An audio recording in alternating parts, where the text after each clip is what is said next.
Vocês ouviram no nosso podcast Entre Quatro Drywalls um pouco sobre as tendências que apareceriam na Expo Revestir. A gente já circulou pela feira, vocês já viram os nossos vídeos. Boa parte deles foi baseado no que a Laís nos contou naquele podcast e acho que agora a gente pode fazer aí um giro de 360 graus para saber se aquelas tendências de fato se apresentaram, estiveram aqui nessa feira. Então vamos lá. Eu sou muito suspeita para falar dessa feira, eu já comentei com você porque eu acho ela linda. Eu me apaixono pela forma de apresentação dos produtos, pela forma de apresentação dos ambientes.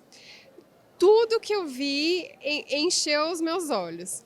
Mas o que não dá para a gente ignorar, que apareceu aqui de uma maneira muito forte, são os pisos granulados. Sabe aquele piso que te lembra um pouquinho, como você estava falando, da casa da avó, tem uma memória afetiva. No meu caso, lembra um pouco a infância. Lembra mesmo a casa da minha avó, até pelas cores mais sóbrias, mais mate, mais fechadas, assim, vamos dizer. Aquele parecido com o granilite, que é uma tendência que já vinha no ano passado aparecendo, só que dessa vez quase todo mundo trouxe. Não, dessa vez é impossível ignorar que esse granilite apareceu para ficar em várias cores. No fundo mais cinza, ou no fundo rosé, no fundo branco, mas ele veio. Agora, você tinha falado no podcast sobre essas cores mais calmas. Então, o mate, o bege, o areia. Se confirmou, a gente realmente viu durante a feira? Se confirmou, nós vimos até o rosa, um azulzinho, um verde, essas cores mais sóbrias, né? Elas estão aí. Eu não vi tanto os azuis que foram prometidos, aqueles vários tons de azul, o azul piscina, o azul mais fundo do mar, assim, isso eu não percebi tanto, você viu? Vi uma outra coisa de cerâmica e acho que eu vi alguma coisa, mas pouca coisa.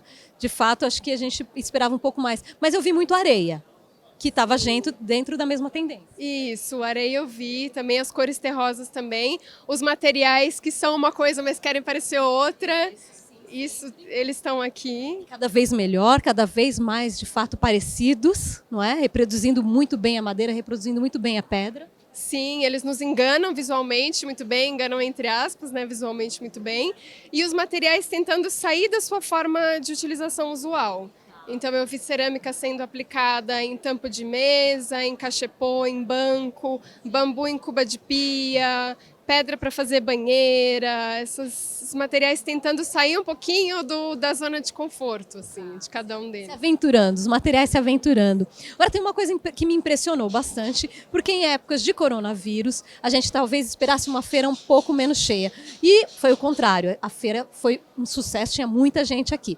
Você que trabalha na Anfacer, na área de relações internacionais, então falando com o mundo todo, podia contar para a gente um pouquinho de que expectativa que o mercado tem sinalizado com relação a isso que se aponta aí como uma pandemia, um problema de saúde muito grave. Olha, agora que a feira já passou, e eu posso falar com tranquilidade que nós esperávamos uma queda de público e uma queda mais brusca ainda do público estrangeiro. Isso não se verificou na prática, a gente não teve uma queda de público, as pessoas, claro, tomaram cuidado de passar álcool gel nas mãos, ser um pouco mais cuidadosas ao tocar o rosto, a boca, mas o público veio, na verdade a gente teve um aumento de público, os visitantes internacionais já, participaram do evento, já tem a Revestir no seu calendário internacional, então vieram, fizeram as compras, visitaram os estandes. Com exceção dos italianos. Com exceção dos italianos. A gente teve um pouco de queda também nos espanhóis. E os italianos realmente já tinham avisado uma semana antes que não viriam participar. Mas os demais, todos aqui. Agora, o mercado internacional do mundo cerâmico sinaliza uma preocupação? Ainda não chegou em nós. Então, as fábricas de cerâmica estão funcionando normalmente, até nas áreas mais afetadas, né? A Itália é um grande produtor, a China é um grande produtor, a gente ainda não viu essa queda. O fornecimento de materiais, de matéria-prima também está funcionando normalmente, no setor cerâmico ainda não chegou. No setor cerâmico, falando de indústria nacional, no que o Brasil seria dependente de importação? Alguma complementação de linha. Então, para te falar a verdade, de matéria-prima, nós não precisamos de importação.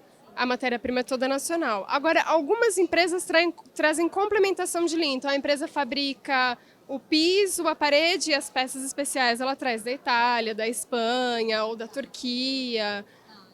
Então a gente teria aí nessas áreas. Ou seja, seremos pouco afetados, nesse segmento pelo menos. Com certeza. Muito bom. Bom, hoje você segue para Santos. Sim. A gente finaliza com uma feira que sempre tem muito sucesso, 18º ano. A gente se vê daqui mais um ano novamente. Se Deus quiser, com certeza. Muito bom. Na verdade, eu e a Laís, nós vamos nos ver mais vezes, porque foi uma delícia tê-lo conhecido, para o nosso podcast, que já está no ar no Spotify. Você também pode nos acompanhar no YouTube. Então, sempre que for para falar de cerâmica, com certeza eu vou conversar com ela. Muito obrigada, Laís. Imagina, obrigada a vocês.